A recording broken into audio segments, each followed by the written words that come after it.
Hola, ¿qué tal? Soy Jonathan Lozada y te invito a compartir conmigo la antesala. ¿Cómo se reconfigura México en la renovación de la silla presidencial?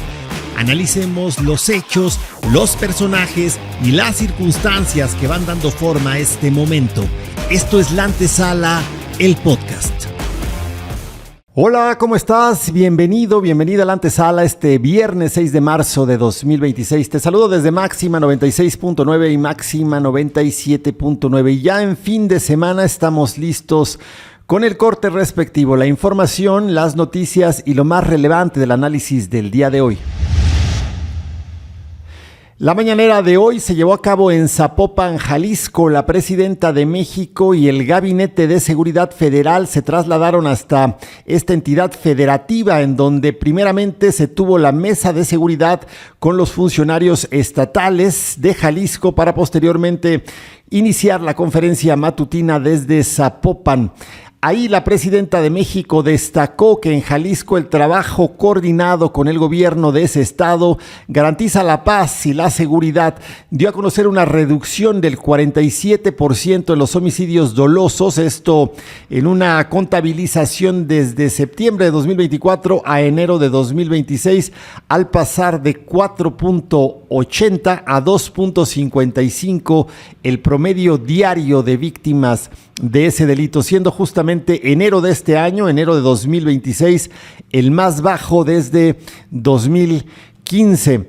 En la conferencia matutina, la primer mandataria señaló que además en la entidad se prioriza la atención a las causas, este programa que lleva a cabo la Secretaría de Gobernación, y por ello dijo se construirán nuevos planteles de bachillerato y se dará mayor impulso al deporte con la creación de centros comunitarios México Imparable. Escuchemos a la primer mandataria en su intervención esta mañana en torno a este tema.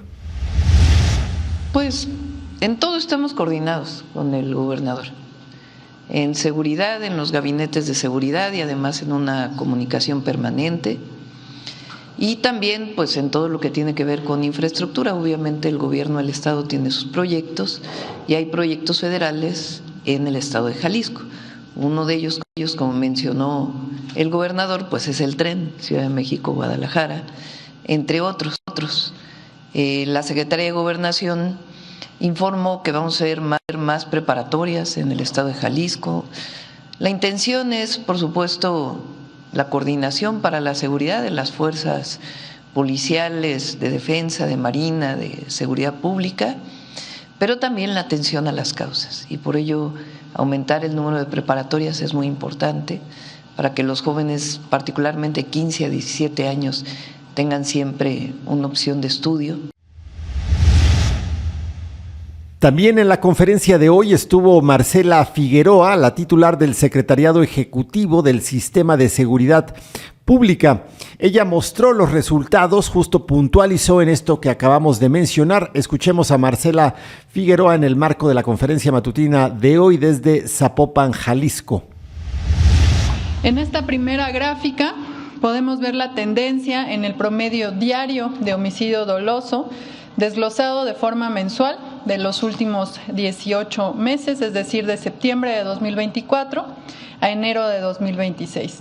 Si se compara septiembre de 2024 contra enero de 2026, observamos una reducción del 47% en los homicidios dolosos en la entidad, al pasar de 4.80 a 2.55 en promedio diario en este delito.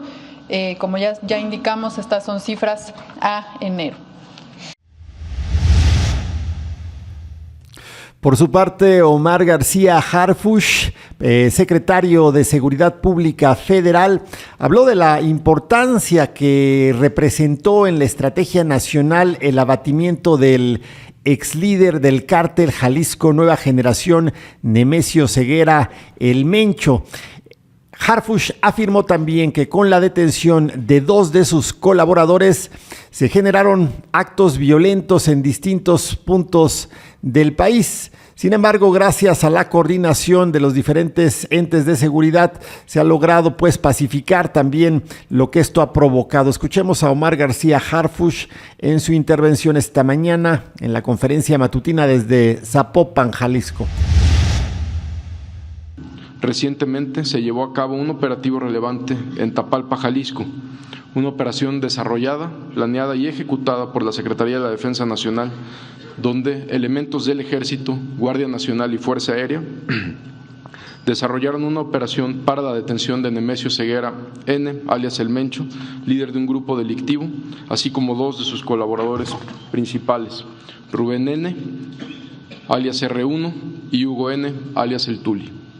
Posterior a esta acción, se registraron bloqueos carreteros y la quema de vehículos en distintos puntos del estado.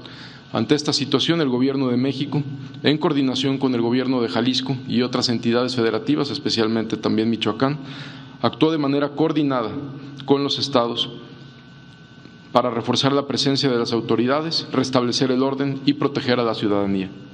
La instrucción de la presidenta Claudia Sheinbaum es mantener el despliegue y la coordinación permanente con el Gobierno de Jalisco.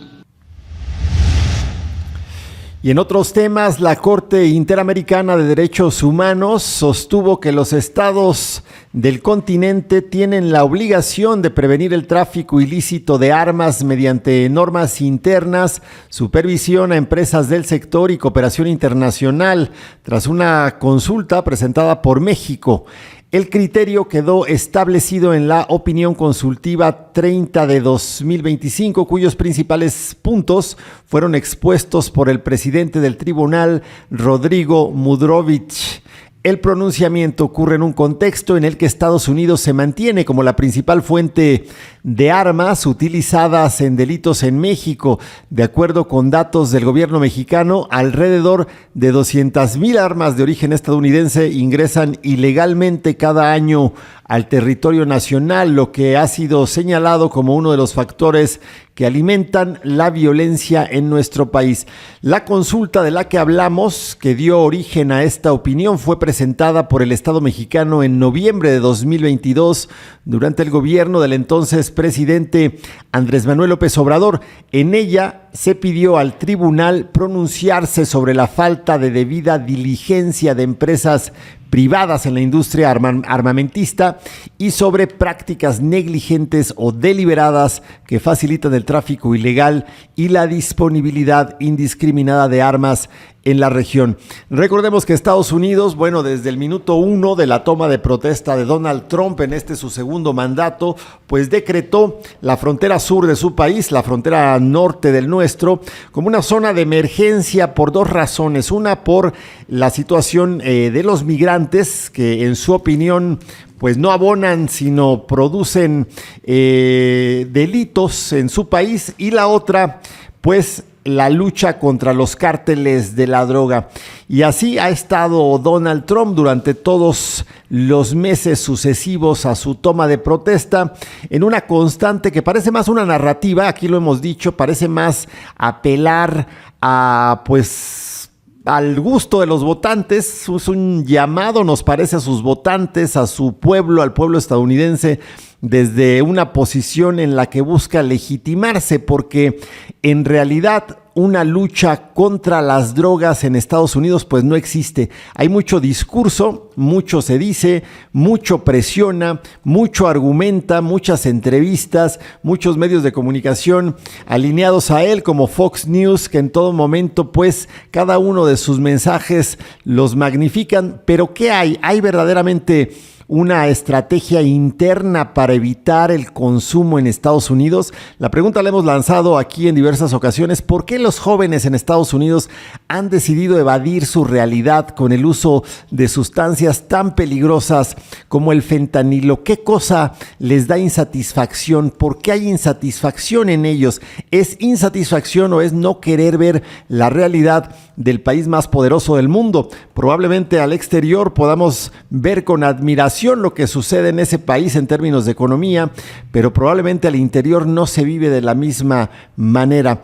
¿Qué pasa también con el dinero que que resulta de estas ventas ilegales de droga en Estados Unidos? ¿Dónde están los cárteles en Estados Unidos? Hemos lanzado esta pregunta en varias ocasiones en este espacio. ¿Cómo se llaman los cárteles de la droga en Estados Unidos? Hemos dicho que la sustancia, bueno, aquí en México están identificados los cárteles, sabemos sus nombres y hay un combate en contra de todo lo que ellos generan, toda actividad delincuencial. Pero allá, ¿cómo se llaman? ¿Quiénes distribuyen las pastillas de fentanilo a los jóvenes? ¿Dónde las venden? ¿Quién dirige estas organizaciones? Y el dinero, ¿cómo lo lavan? ¿Qué sucede en estos términos? A partir de ahí es que la presidenta de México ha respondido que la colaboración de nuestro país será concreta, clara y específica para lograr en la mayor medida que la droga no llegue a ningún joven, no únicamente de Estados Unidos. La presidenta ha dicho que no llegue a ningún joven del mundo.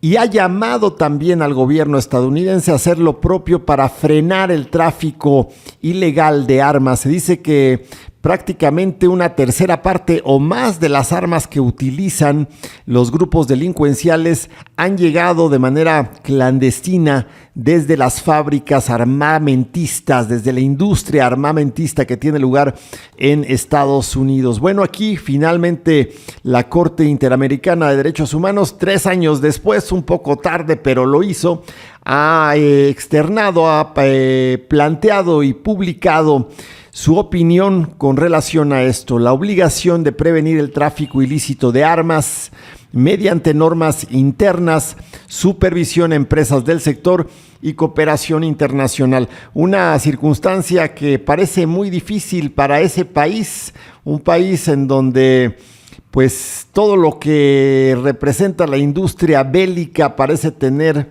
muy buena cabida. Y el gobierno de México desplegará más de 99,000 elementos de seguridad como parte del Plan Kukulcán, una estrategia nacional diseñada para garantizar la protección durante la Copa Mundial de Fútbol 2026 y proyectar al país como un destino confiable para la organización de eventos internacionales de gran escala. Durante la conferencia matutina de hoy, también en Zapopan, como hemos dicho, el secretario de Seguridad, Omar García Harfuch, explicó que el operativo será coordinado entre el gobierno federal y las entidades sede del torneo, es decir, Ciudad de México, Jalisco y Nuevo León, con la participación de la Guardia Nacional, el Ejército, la Marina y corporaciones de seguridad pública. El plan, lo dio a conocer detalladamente, contempla más de 20,000 elementos de las Fuerzas Armadas y alrededor de 55,000 agentes de seguridad pública, apoyados por 24 aeronaves tácticas, 33 drones de vigilancia y más de 300 vehículos militares, además de tecnología avanzada de mando y control para monitoreo permanente, respuesta a emergencias y comunicaciones estratégicas. Las acciones de seguridad, dijo Harfuch, se desplegarán antes, durante y después del torneo, incluyendo vigilancia en estadios, aeropuertos, hoteles y principales vías de comunicación, así como protección especial para delegaciones deportivas, visitantes internacionales y posibles jefes de Estado que asistan al evento.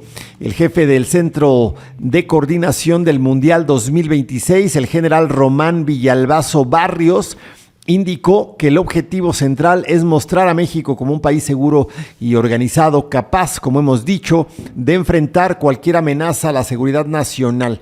Para ello, se crearán, dio a conocer, 3 fuerzas de tarea conjuntas, una por sede mundialista y 7 agrupamientos con sedes alternas donde se concentrarán algunas selecciones para sus entrenamientos. Dentro del despliegue también participarán binomios canófilos especializados en detección de explosivos y narcóticos, binomios equinos para el control de multitudes, sistemas antidrones y equipos para detección de riesgos químicos, biológicos, radiológicos e incluso nucleares. Y en los temas internacionales, Donald Trump destituyó a Kristi Noem, la secretaria de Seguridad Nacional de ese país.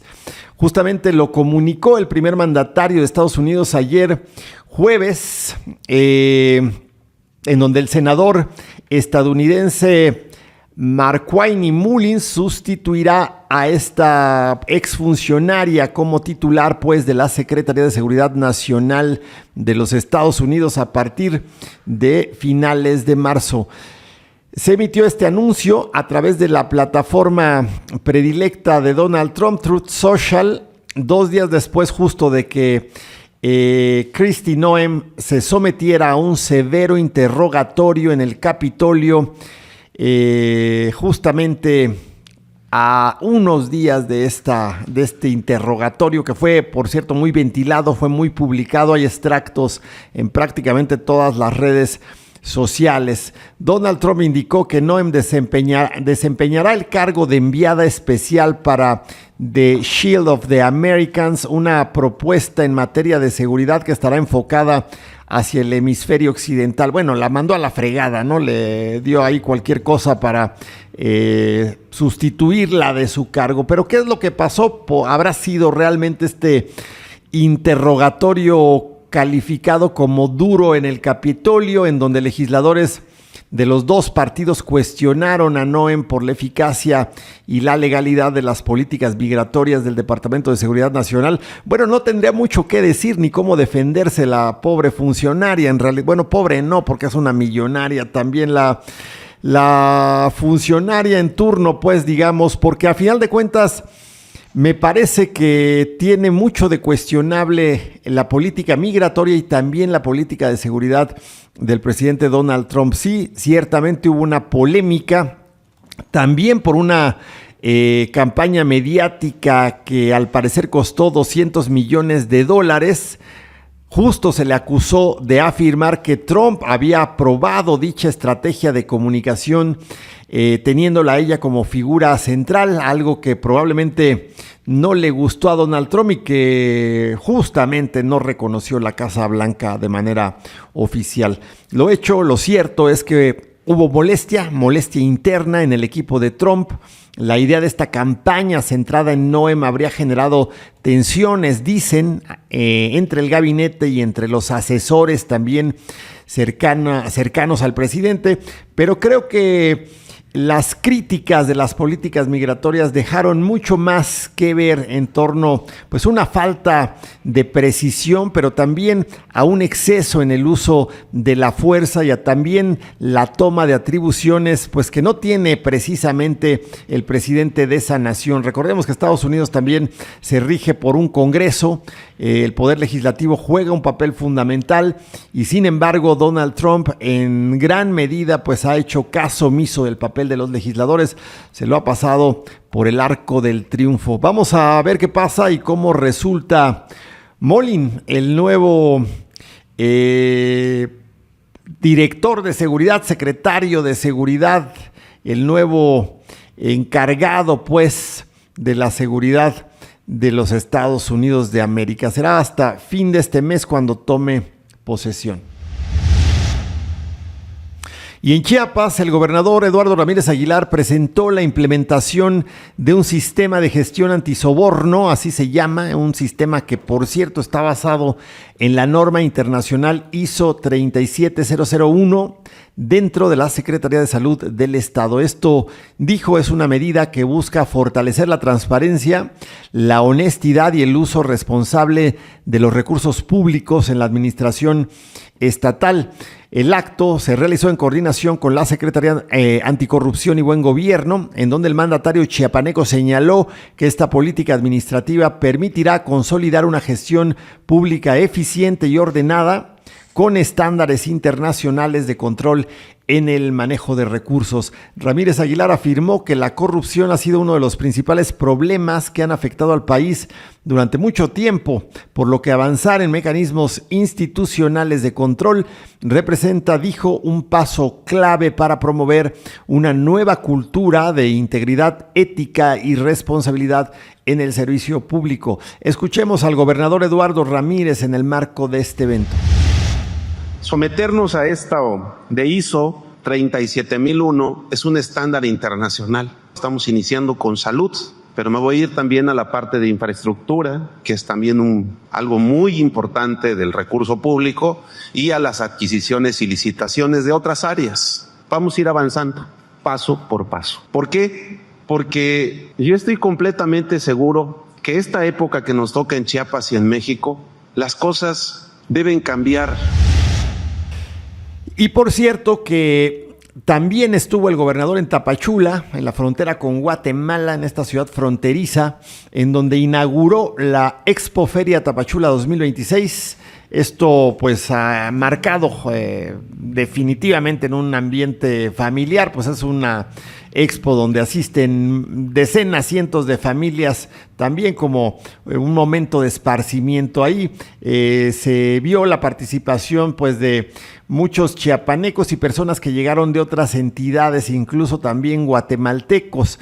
Durante el mensaje en este evento, el mandatario estatal invitó a la población local y a visitantes de la región a asistir y a disfrutar de esta festividad, que destacó como un espacio para exaltar las riquezas naturales, históricas y culturales de México, así como para impulsar las actividades comerciales, productivas, turísticas y además fortalecer los vínculos económicos y culturales con otros países de Centroamérica. Y por cierto que se reabrió Toniná, estábamos platicando de esto en los episodios previos de esta semana. Esta ciudad maya importantísima, que si no la conoces, bueno, ya estará abierta a partir del 21 de marzo, el día que inicia la primavera. Así fue anunciado tanto por el gobierno de Chiapas hace unos días como por autoridades federales. Estuvo cerrada varios años. Toniná, esta ciudad maya, estuvo cerrado por un problema entre particulares, y te lo cuento rápido porque son de esas cosas que no deben de suceder. Digamos, la entrada de Toniná, esta ciudad maya importantísima, pues tiene terrenos privados justo alrededor de Toniná, como sucede alrededor de, bueno, cualquier sitio arqueológico, pues hay terrenos que son privados, que pertenecen a personas comunes y corrientes como tú y como yo, y un hacendado de ahí, un ranchero de ese lugar, pues poseía la entrada de Toniná, era dueño pues de la parte donde se accedía a este sitio arqueológico. Las autoridades de Lina le dijeron hace ya varios años pues que requerían el acceso, que le compraban sus terrenos para poder poner a disposición pues del público en general, de los mexicanos en su totalidad o de los visitantes de cualquier parte del mundo, la visita a Toniná. Y el señor les dijo pues que sí, pero que se los iba a cobrar muy caro, y pidió una cantidad multimillonaria. No, obviamente hubo manera de pagárselo, y entonces él dijo pues si no me lo pagan no dejo entrar a nadie, y cerró las puertas, y así se mantuvo Toniná durante varios años. Es justamente en la llegada de Eduardo Ramírez Aguilar a la gubernatura de Chiapas donde dijo: aquí no nos vamos a andar con fregaderas, y si no quieres venderlo lo vamos a expropiar. Realizó la gestión con el gobierno federal y fue expropiado, o sea que al ranchero ni lo que quería de lana por esos terrenos le dieron ahora sí que lo que correspondía de acuerdo a la ley, una parte muy pequeña de lo que él había pedido, y al final se logró abrir. Qué bueno, enhorabuena. Toniná es una de las ciudades mayas más importantes, tuvo su florecimiento justamente en el periodo clásico de esta cultura, que va más o menos del 300 al 800 después de Cristo, y mantuvo constantes disputas con Palenque. De hecho, Toniná tiene la misma importancia que Palenque. Ahí en Toniná fue capturado, mantuvieron preso a uno de los hijos de Pacal, y hoy Toniná se considera la acrópolis más elevada de Mesoamérica.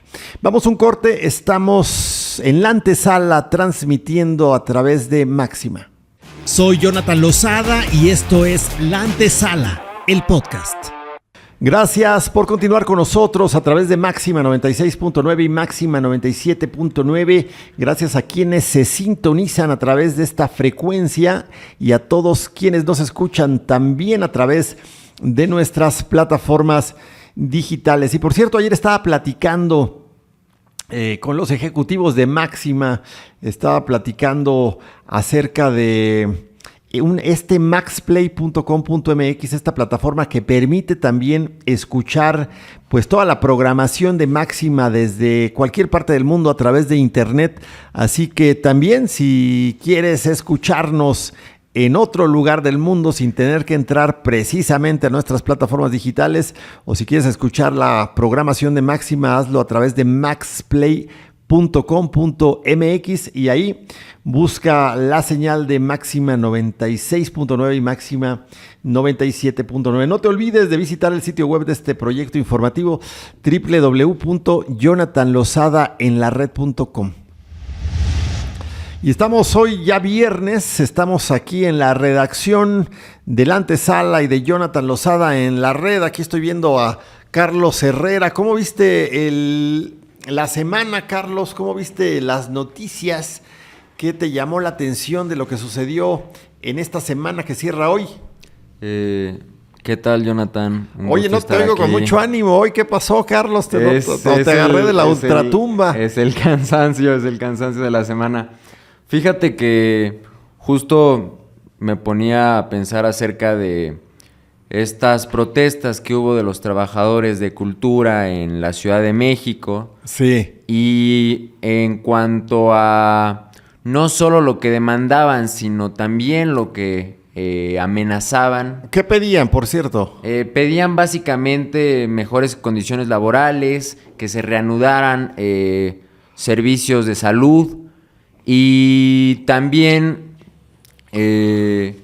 pues había leído yo que habían lanzado la promesa de que si no se cumplían estas condiciones, iban a cerrar sedes que me parece fundamentales en la vida cultural de los mexicanos. Sí. Y que creo que ponen de relieve la importancia que podemos sacar, el provecho que podemos sacar de manera cotidiana de la cultura los mexicanos, ¿no? Y en particular los citadinos, los chilangos. Estoy viendo que pedían un aumento del 13%, que es la demanda central del paro. Ellos argumentaban que alrededor de 2,000 trabajadores han recibido salarios por debajo del mínimo en los últimos 2 años, pues lo cual está muy mal. Claro que está muy mal. También pedían la homologación salarial, buscaban que sus ingresos, o buscan más bien que sus ingresos se ajusten al salario mínimo vigente y a los tabuladores justos dentro del gobierno federal, la basificación y la certeza laboral, ya que muchos de ellos argumentan que trabajan bajo contratos temporales o esquemas que no les conviene. También piden plazas de base, estabilidad laboral y prestaciones completas, ya que señalaron problemas para tramitar jubilación, créditos a la vivienda o servicios como el Fobiste, también apoyos como subsidio del transporte, útiles escolares, uniformes y equipo. Bueno, pues esto no sé si se los puedan dar, pero lo anterior me parece que se los tienen que dar. O sea, no puede nadie en México ganar menos que el salario mínimo. Es una ley, es constitucionalmente lo que se marca para todo trabajador en el país y menos aún a un trabajador del gobierno federal. Y habló la presidenta de esto, Carlos. No sé si recuerdas que ayer me parece, ¿no? Creo que lo comentamos incluso. Le preguntaron a ella cómo veía la situación, qué se iba a hacer. Y lo tomó la presidenta, pues no con otra actitud que con la de responsabilidad, y dijo esto que están planteando, esta pregunta justo me la puso sobre la mesa la secretaria de Cultura, Claudia Curiel, y se les va a dar solución, se van a atender sus demandas. Pues qué bueno, porque como dices, pues la cultura es parte importante también, las instituciones culturales son parte fundamental del funcionamiento del engranaje de México. Ayer estuve en la conferencia matutina, les platiqué un poquito, creo, no recuerdo bien si abordamos mucho al respecto ayer, pero venía yo de Palacio Federal y venía observando la ciudad qué cantidad de museos hermosos tiene México, ¿eh? Estaba yo poniéndome en los ojos de los visitantes. Hay muchos visitantes hoy en día en la ciudad. Hay mucha gente que viene de Europa, de Estados Unidos, de Canadá, de Centro y Sudamérica. Y me puse a pensar qué opinarían ellos o qué opinan de ver estos edificios magníficos que tiene México. Venía yo en un Uber y el Uber se detuvo justo enfrente del Museo Nacional de Arte, con este edificio magistral que creo que en su momento fue la Secretaría de Comunicaciones y Obras Públicas, así dice, ¿no? Me parece que ya no, porque ya esa secretaría no existe, ¿no? Hoy es Secretaría de Comunicaciones y Transportes, y en dado caso, bueno, habrá cambiado de nombre. Pero sí, me llamó la atención lo intenso de la actividad cultural de nuestro país. Creo que tenemos una gran oferta cultural, de museos, de actividades que tenemos que estar orgullosos de ellos. Y no creo que sea solo esta administración, me parece que de manera como vocación México tiene mucho que mostrar al mundo, ¿no? Y a los mismos mexicanos, por supuesto. Sí, por supuesto. Y ahora que mencionabas el recorrido que hacías, pues tan solo hablar del epicentro cultural que es el Bosque de Chapultepec, en donde tenemos el Museo Rufino Tamayo, el Museo de Arte Moderno, el Museo de Historia Natural, tenemos el Castillo de Chapultepec per se. Entonces, la gran oferta que cualquier turista o cualquier nacional, y de cualquier edad puede sacar de espacios como este, me parece de un provecho extraordinario. Creo también como pasarte, ¿no? O sea, crear este itinerario de pasar del Bosque de Chapultepec hacia el centro histórico, hacer también este recorrido por la historia de nuestro país y explorar también lo ecléctico de las manifestaciones. Creo que es uno de los países que más, perdón que te interrumpa, que más museos tienen en el mundo. De hecho, estoy viendo aquí que hay 1,193 museos en México, ¿no? Y que pasan por diferentes estilos, ¿no? Desde los museos estos como el que señalé yo, el Munal, hasta lo que estás mencionando, estos que están en Reforma, que son de corte más moderno, de arquitectura moderna, y otros eclécticos también seguramente. Claro, y por ejemplo, el otro día pasaba por el Museo Nacional de Antropología e Historia y como reto me ponía a pensar qué tanto se puede abarcar en un día, porque es gigantesco. Entonces, habré recorrido en 3-4 horas, cuando mucho, ¿qué serán?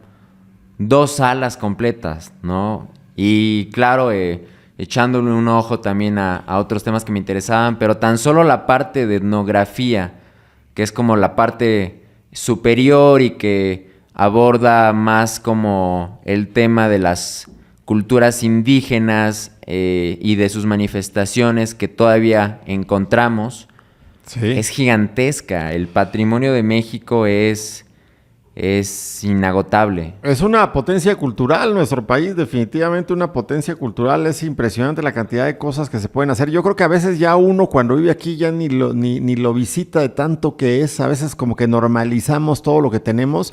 Pero pongámonos en ojos de visitantes, así como ayer estaba poniéndome yo creo que hay muchísimo que ver. La oferta es impresionante, y para quienes vayan a visitar Ciudad de México, de Chiapas, de Oaxaca, del norte, del centro, del sur del país, de donde sea, pues échenle un ojo a la oferta que tiene la Secretaría de Cultura, y que tienen pues los diferentes museos que ya sea que pertenezcan a la Federación, a la ciudad, o incluso aquellos que son privados. También hay una colección privada impresionante ahí en cerca de Polanco, con los museos de Carlos Slim, este millonario que decidió compartir su pequeña colección de arte con los mexicanos ahí en el Museo Soumaya. Esta colección impresionante. Yo fui en una ocasión, tiene un poco de todo, tiene por ahí hasta obras de Rodin y otras tantas que son representativas de cada periodo de la historia del arte occidental. Es impresionante lo que logró reunir este señor y vale mucho la pena. Justo enfrente también está el Museo Jumex, que es otro museo privado de Jumex, obviamente, en donde se exhiben generalmente exposiciones itinerantes de arte contemporáneo, muy, muy interesantes, de los artistas más renombrados. Hoy en día también vale mucho la pena.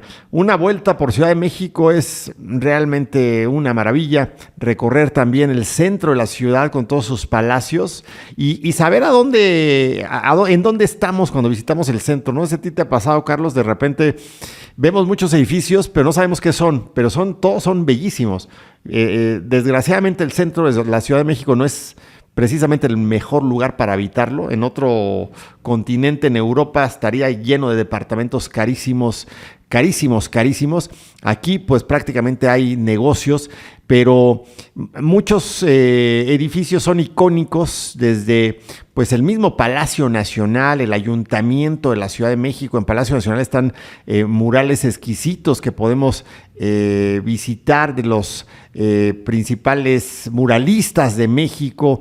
Está también una exposición de mujeres en la historia de México que se inauguró hace un año y es posible entrar a Palacio Nacional como visitante. Solo hay que acudir, presentar tu identificación, me parece que es gratuito y puedes entrar, y está lleno de conciertos incluso para todos los gustos, desde música de cámara hasta probablemente jazz u otras manifestaciones artísticas pues más contemporáneas. Sí, y ahora que mencionabas el Museo Jumex, me parecía muy interesante la propuesta que tenían con relación a una exposición que van a hacer a fines de este mes, sí, consagrada al Mundial, al ámbito futbolístico en México, y en donde planteaban que al interior del recinto iban a montar una suerte de cancha de fútbol en la que, por supuesto, iba a haber esta curaduría de piezas vinculadas con las dos copas mundiales que se han hecho en el país, y también con memorabilia, con carteles, con obras artísticas, con instalaciones que tienen que ver con este deporte. Oye, por cierto, ¿cuáles son las mascotas del Mundial en esta ocasión? Ya las dieron a conocer, ¿no? Era un maple, creo, que representa a Canadá, ¿no? ¿Un qué, perdón? ¿Un alce? Un alce, un águila y una especie de jaguar, ¿no? Un jaguar. ¿Cuál es el nuestro? Balam. El jaguar. El jaguar. Yo me acuerdo del Mundial 86, que yo estaba muy, muy niño. Era un chile. Qué buena idea en aquella ocasión. Se llamaba Pique. Y hoy, bueno, pues tenemos tres figuras, pues que representan de alguna manera a cada país. Pues vamos a ir a darnos una vuelta a ese lugar que comentas, Carlos. Vamos a visitar estos museos. Por cierto, si vas a la Ciudad de México, si vienes para acá en esta Semana Santa, que ya está a la vuelta de la esquina, pues échale una visitadita a los sitios que ofrecen actividades recreativas, turísticas o culturales. Ahí está el sitio de la Ciudad de México, que ofrece su cartelera, pero también están otros como Viator, que pues te pone ahí también el top 10 de actividades para hacer en la ciudad. Cualquiera de ellos te muestra mucho de lo que hay. Tienen, por ejemplo, tours caminando por el centro de la ciudad, Teotihuacán en globo, que se me antoja muchísimo también, las pirámides a través de una explicación con un guía, Frida Kahlo, el museo que está en Coyoacán, que es un museo donde, pues es la casa donde ella vivió, es un museo de color azul muy bonito, donde hay incluso pues ropa, la cama donde ella dormía, la cocina, los pinceles que utilizaba, su estudio, y también otros tantos, las clásicas visitas a Xochimilco y a otras partes de la ciudad, y por supuesto el magistral Museo de Antropología que nos compartía Carlos, difícil de visitar en un día, porque sí, yo también coincido, en un día yo me echo tal vez 2 salas, además porque te cansa, ¿no te pasa? O sea, como es tanta información y es tanto lo que hay, sí requieres energía, ¿no? Yo he ido en la mañana, a lo mejor un domingo, he ido muchísimas veces, unas por obligación. Cuando era niño era obligatorio ir, la escuela te mandaba. Otras por gusto, ya después le agarras el gusto y dices, vamos a ver qué es lo que antecedió a nuestra existencia. Y otras porque siempre que llega un amigo de otro país es obligatorio impresionar a nuestras amistades que vienen de más allá de los océanos con lo que tenemos aquí. Y sí, 2 horas yo creo que o las ocupas muy bien, te cansas y pues sí, te deja impresionado. Sobre todo a mí me encanta la sala que está al fondo, que es la de los mexicas, donde está el calendario azteca, que te deja pues sí sin aliento. Claro, y pues hay muchísimos museos, ¿no? Ahora que mencionabas la Casa Azul, yo pensaba justo pues simplemente en la Casa Estudio Diego Rivera Frida Kahlo, o en ese mismo tenor el Museo Anahuacalli, sobre todo dedicado a la cultura prehispánica igual. Y creo que es como el pretexto perfecto para, sí, sumergirse al estudio del arte o al acercamiento del arte, no tanto desde el ámbito institucional, académico, sino desde la misma fascinación que podemos sentir como desde nuestros ángulos, desde nuestras trincheras. Porque, por ejemplo, yo me ponía a pensar que el Museo Nacional de Antropología e Historia era como esta visita obligada de la escuela. Sí. En donde, pues, se tomaba como pretexto la asignatura de historia para ilustrar a los chamacos uno que otro tema, una que otra lección. Pero como dices, lo monumental de muchas de las piezas a veces se te imponía como niño, o te llamaba la atención, por ejemplo, la manera en la que funcionaban los mercados en este tipo de culturas. Tienen su maqueta, ¿no? Hay una maqueta, claro, que me acuerdo donde se ve que están ahí los mercados. Y cómo dialogaba también con muchas de nuestras tradiciones, ¿no? O por ejemplo, el juego de pelota, el diagrama de cómo estaba dispuesto Tenochtitlán, y como que la hidrografía también, ¿no? El elemento del agua tan patente que estaba en la cultura. Sí, yo creo que es una maravilla, la verdad. Yo me acuerdo que estaba, yo creo que en tercero de primaria, cuando nos dijeron, pues tienen que ir al museo para allá, y nos contaron los maestros historias fascinantes justo afuera del museo, este museo que por cierto fue inaugurado el 17 de septiembre de 1964, por el presidente de entonces, Adolfo López Mateos, y cuyo proyecto arquitectónico fue diseñado por el arquitecto, obviamente mexicano, Pedro Ramírez Vázquez, junto con Jorge Campuzano y Rafael Mijares Alcérreca. Y me acuerdo que la primera vez que fui, nos dijeron los maestros, y van a ver en la entrada al dios de la lluvia, a Tlaloc, y ahí está sobre Reforma, impresionante, grandísimo. Yo creo que ya nosotros nos acostumbramos tanto a pasar por ahí, tanto que ya ni lo pasamos inadvertido, pero pues ahí está la deidad de la lluvia. Y me acuerdo que una de las maestras de la primaria donde estudié dijo, y cosa curiosa, cuando llevaron a Tlaloc, lo trasladaron por la Ciudad de México rumbo al lugar en donde ahora se encuentra, una terrible tormenta se desató en la ciudad, inundó las calles de la Ciudad de México y prácticamente fue imposible trasladarse, hubo inundaciones, y era fascinante como niño escuchar esto. Y entonces llegamos todos hábitos, digo, no sé si sea verdad, yo creo que sí, pero ahorita estoy pensando, a lo mejor nada más nos lo dijo para levantarnos la curiosidad. Bueno, cual fuere que haya sido la situación, sí lo lograron, y me acuerdo que llegamos pues con mucha expectativa de ver a Tlaloc ahí, al imponente Tlaloc, y adentro pues están otras deidades, ¿no? Vamos a invitar a un arqueólogo, un antropólogo un día que nos platique más acerca de ello. Y hay una sala justamente dedicada a Palenque, que es exterior, ahora que hablábamos de Tonina. en donde podemos ver pues réplicas de esta importantísima ciudad maya. Y por cierto, hablando de Toniná, voy a volver a hacer el comercial. Vayan a Toniná también, independientemente de que se vengan a dar su vuelta a la Ciudad de México. Ya se reabre el 21 de marzo nuevamente esta ciudad con la acrópolis más grande, dije de Mesoamérica, pero es la acrópolis más grande del mundo. Está ahí en Toniná, es una ciudad de la misma importancia que Palenque.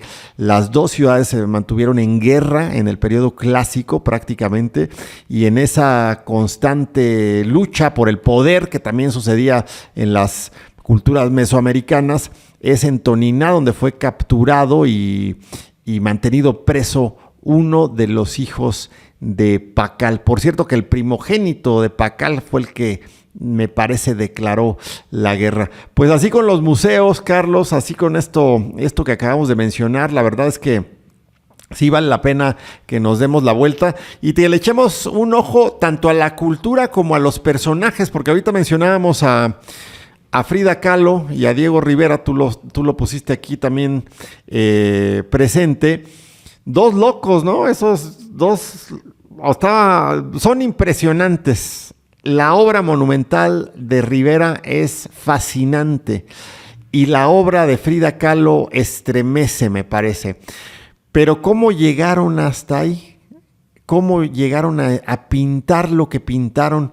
Yo me eché una vez un libro, fíjate, la biografía de Frida Kahlo de no sé quién, era un librote, no me acuerdo del autor, pero sí me quedé fascinado con lo que vivían estos dos.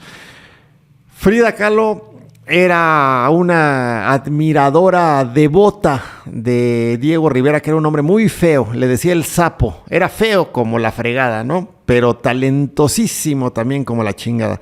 Y Frida Kahlo estaba enamoradísima de él. El asunto era que el Diego Rivera era muy coscolino y pues se echaba sus modelos, ¿no? Las pintaba y luego le decía, vente para acá.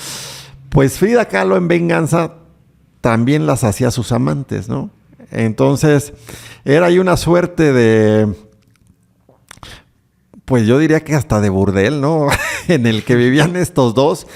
Y murió Frida amándolo. Llegó Tolstoy, también, no Tolstoy, Dostoyevsky. Tolstoy ya ando en otra, Dostoyevsky, no, perdón. Trotsky, ya. Llegó a México Trotsky, le dieron asilo, se hizo amigo de estos. Hubiera llegado también Dostoyevsky, ¿no? Y Tolstoy.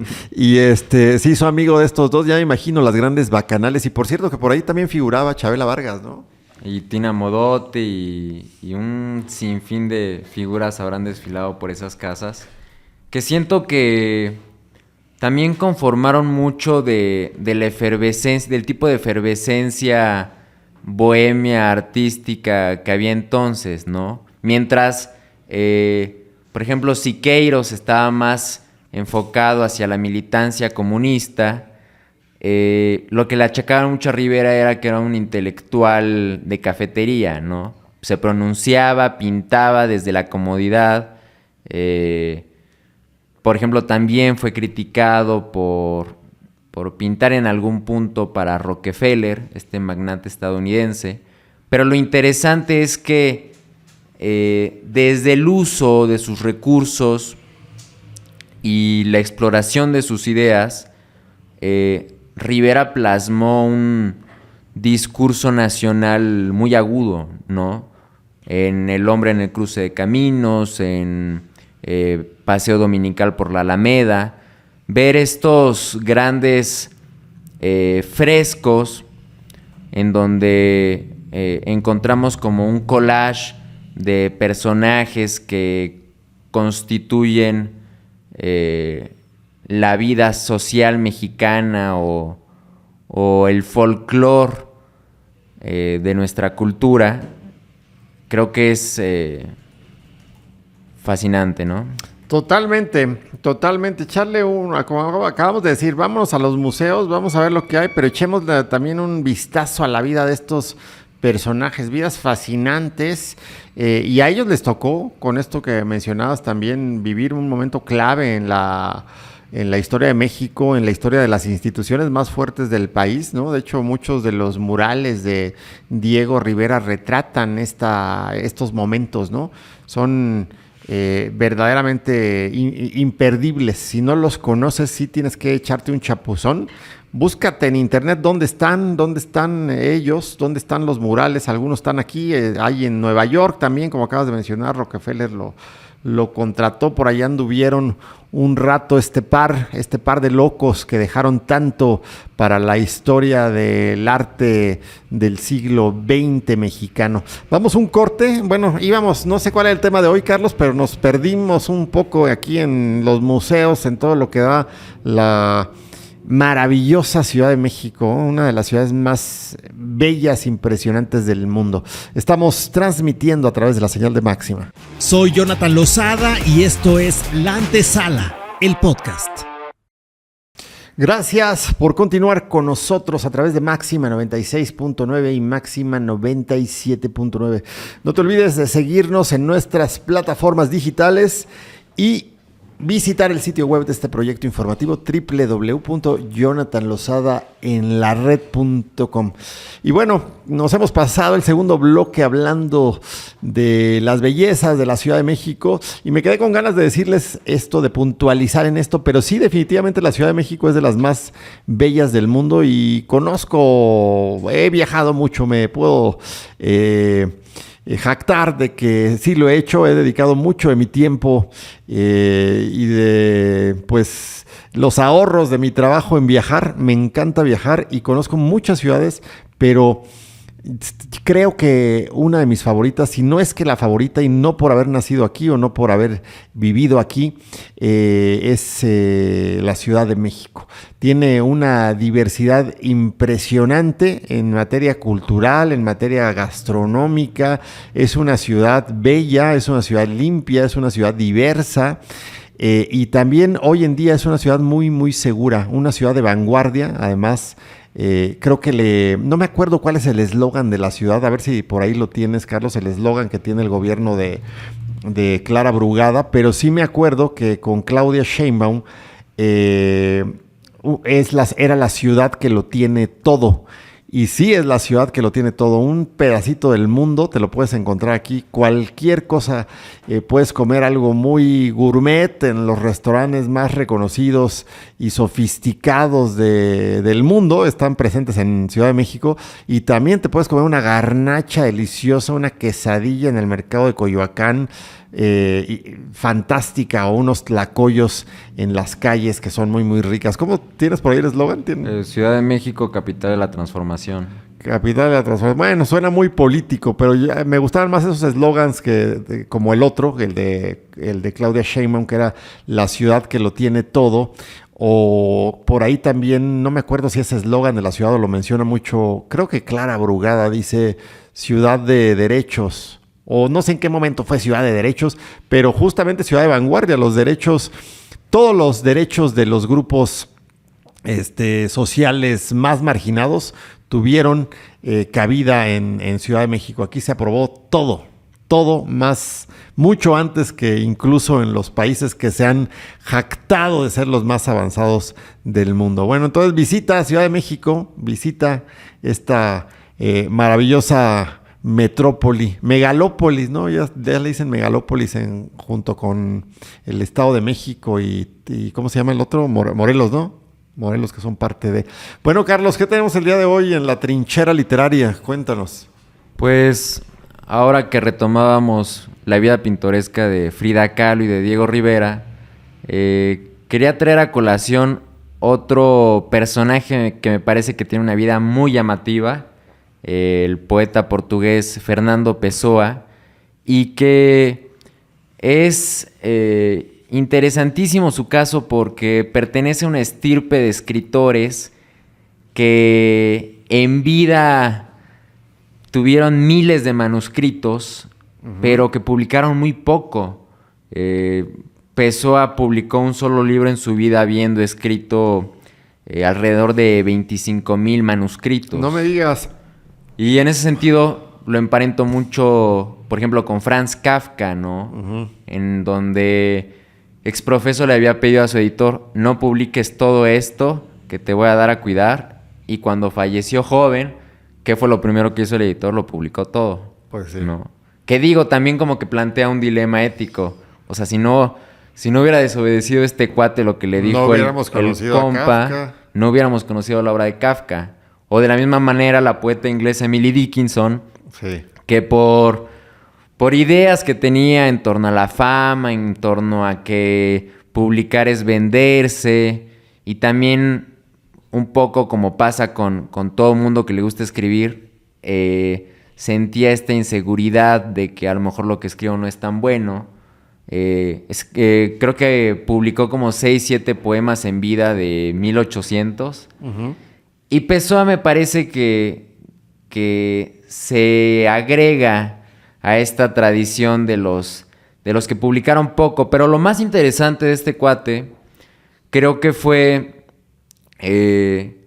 la creación de un concepto que le llaman heterónimo. No sé si hayas escuchado hablar de él. No. En donde ¿Qué significa? Esta personalidad que se crea un escritor para publicar, casi como a manera de seudónimo, Uh-huh. pero en donde la identidad se emancipa de alguna forma, crea su propia vida, se desarrolla, se mueve y hay contradicción con el propio autor. Uh-huh. Y entonces como que se crea una red muy interesante, ¿no? Entre esto en realidad yo no lo escribí, sino fue otra persona, y esta otra persona no le gusta lo mismo que a mí, uh-huh. Y escribe de esta cierta otra forma, que es, creo que al final del día, un desapego del escritor para consigo mismo, pero también una búsqueda de multiplicidad, de intereses distintos, y también una forma de autoconocimiento. Claro. Lo que hizo Pessoa, por ejemplo, es que escribió a partir de 120, 130 personalidades, cada quien tenía su rollo, pero destacan particularmente cuatro identidades que él adquirió. Alberto Caeiro, en donde pues era un cuate que escribía desde su experiencia en el arado, que escribía desde temas bucólicos, expresando su amor hacia la naturaleza. O por ejemplo tenemos también a Álvaro de Campos, que en un cambio de timón deja de ser esta fijación por el campo y pasa a ser un ingeniero naval, concentrado como en la vanguardia, y que escribe muy experimental, muy raro. Y de pronto tenemos al tradicional Ricardo Reis, que es un estudiante de medicina, que apunta sus ideas en un orden mucho más establecido, con métrica, con estrofas mucho más cernidas. O sea, todos ellos era él. Todos ellos eran Pessoa. Por eso ese término que mencionaste, heterónimos. Heterónimos es el uso de diferentes nombres, entonces, ¿no? Y lo interesante es que llegó a tal punto esta búsqueda estética de publicar bajo varias identidades, o más bien de elaborar sus ideas a partir de Oye, ¿no de será varios? que tenía muchas personalidades? Capaz que ya me estoy pensando, a lo mejor estaba medio esquizofrénico, ¿no?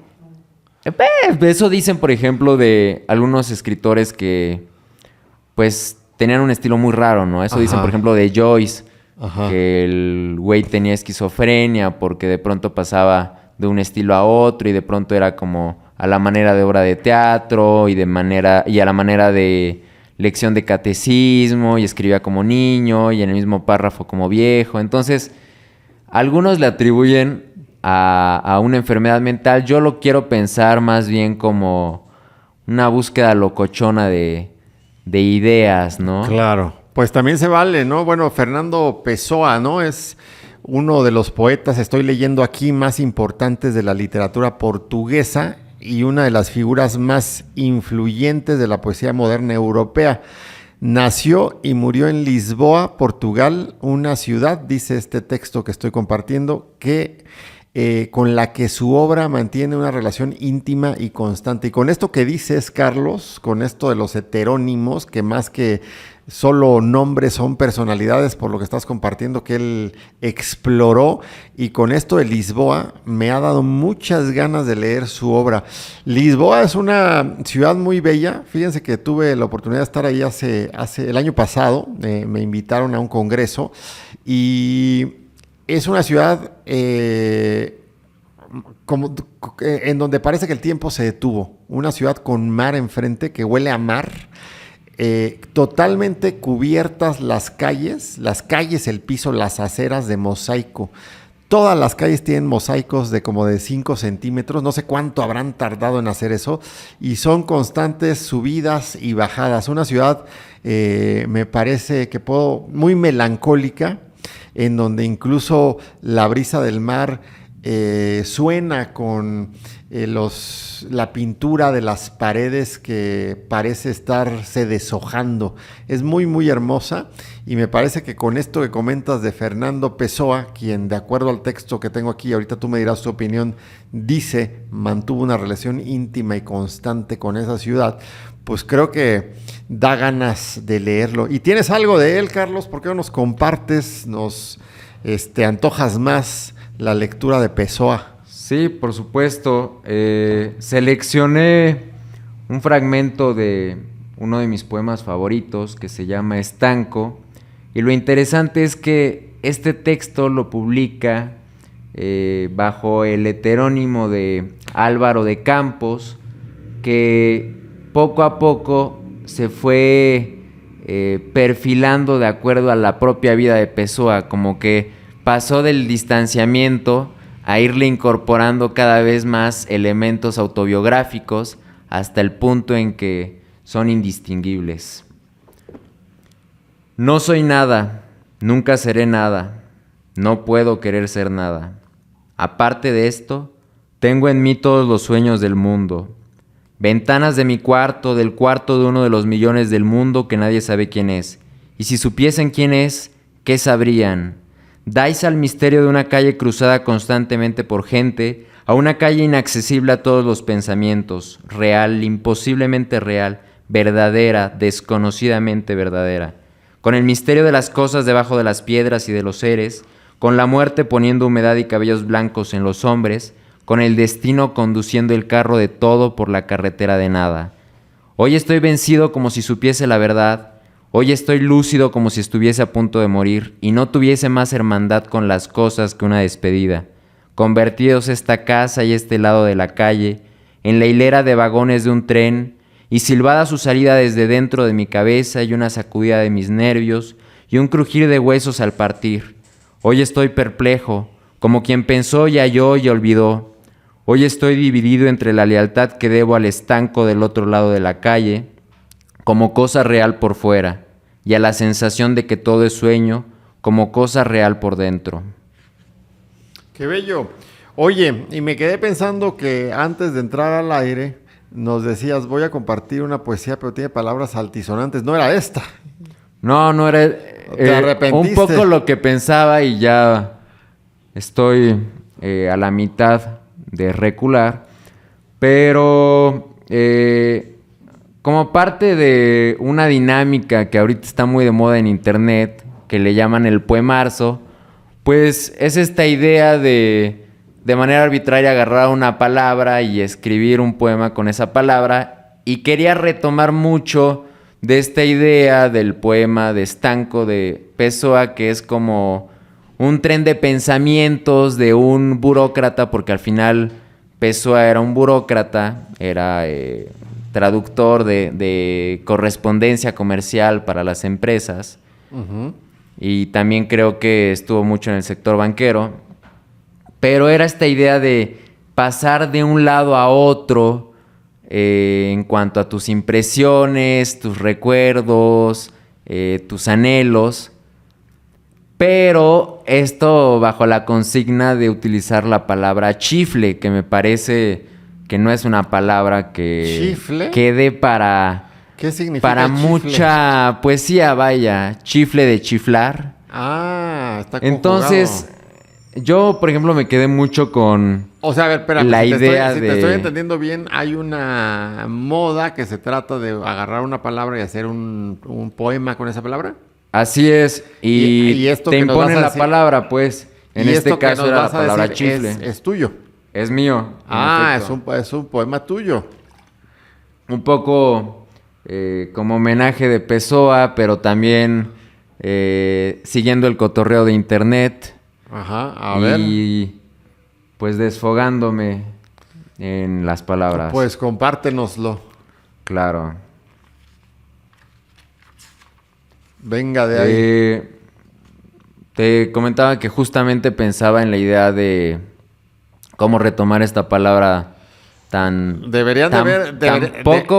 poco lírica, chifle. Deberían de ver a Carlos aquí, así ya de repente está muy concentrado en las noticias, en la redacción, en el mundo, pero ahorita tomó una pose de intelectual, sacó el cuaderno, es rojo me parece, o lo vi rojo, de lo encendido que está tu ánimo. Ah, no, es negro, es negro y está a punto de compartir.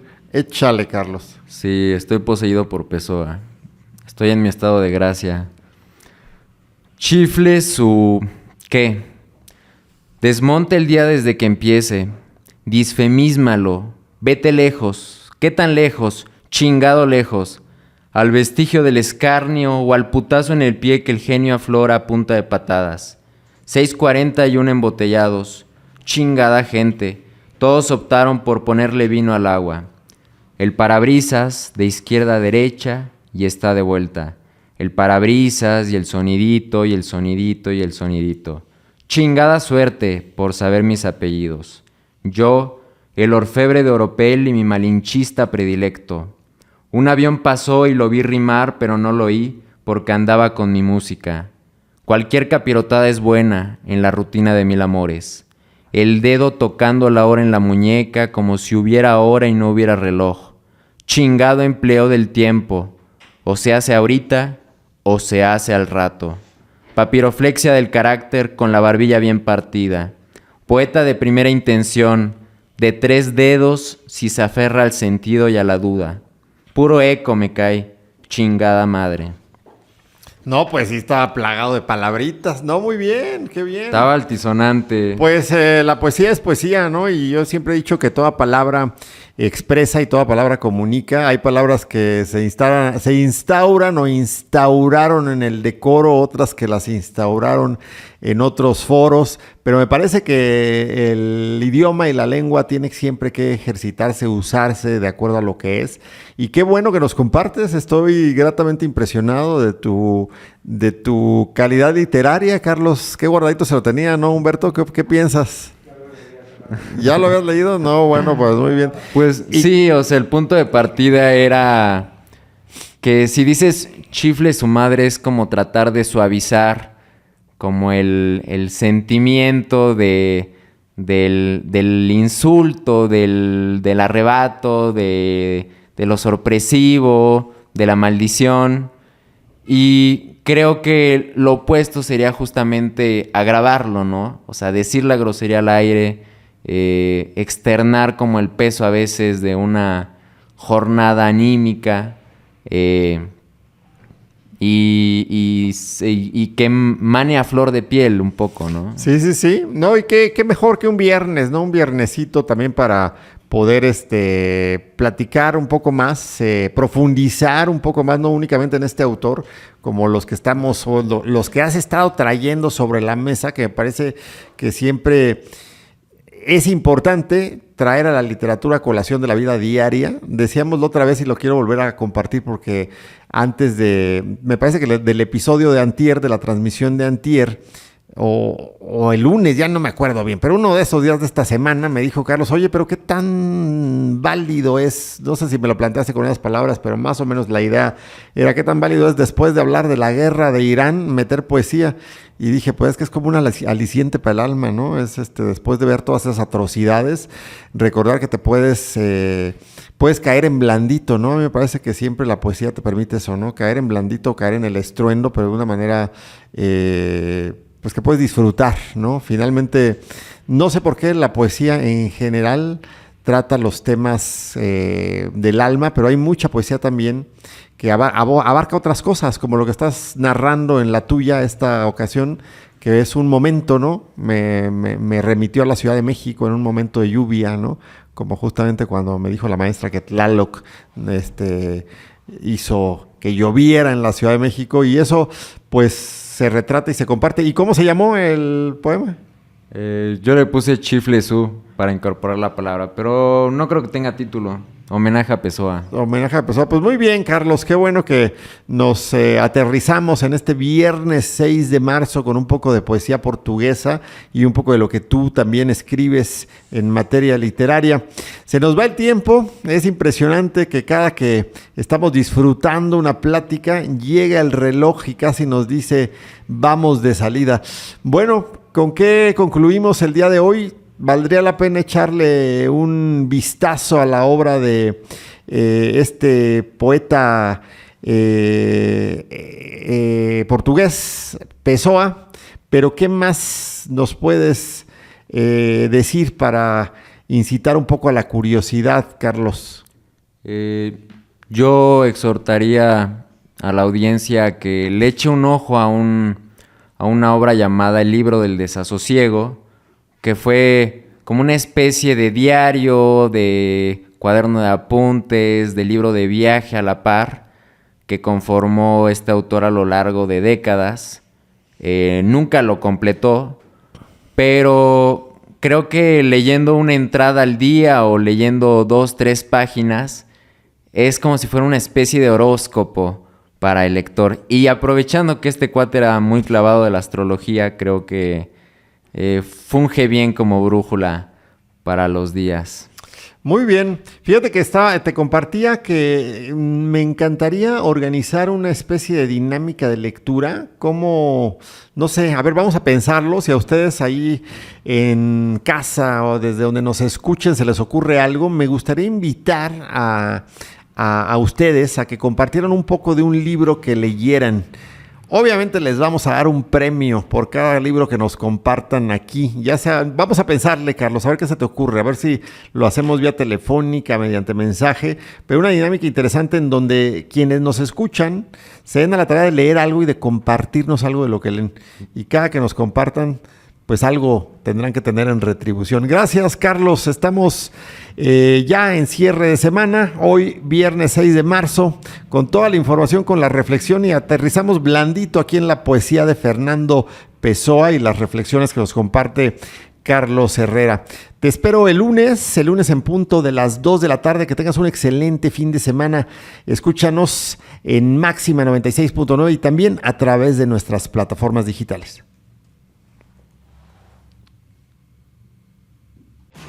Soy Jonathan Lozada y esto fue La Antesala, el podcast.